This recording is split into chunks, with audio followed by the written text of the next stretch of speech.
Maraming salamat mga kapatid sa napakagandang diwa ng awit. Mga kaibigan ko, kung nais nyo ng panalangin o kung mayroon kayong gustong ipanalangin, pwede po kayong lumapit sa amin at sabihin kung ano inyong gustong ipanalangin.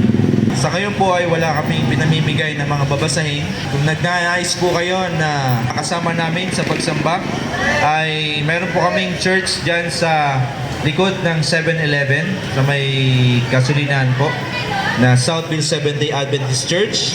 Kayo po ay aming iniimbitahan. I-invite namin kayo na dumalo tuwing araw ng Sabado, 7 a.m. ang start po ng aming pagsamba. At meron din po kaming Facebook page.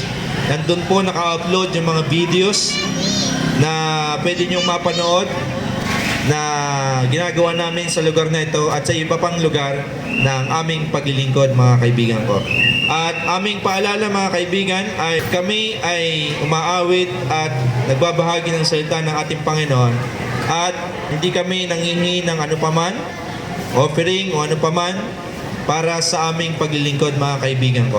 Ito ay taos-puso namin ginagawa at kami masaya na kayo ay paglingkuran sa pamamagitan ng awit at ibahagi ang ating Panginoong Hesus ang kanyang pag-ibig sa bawat isa sa atin.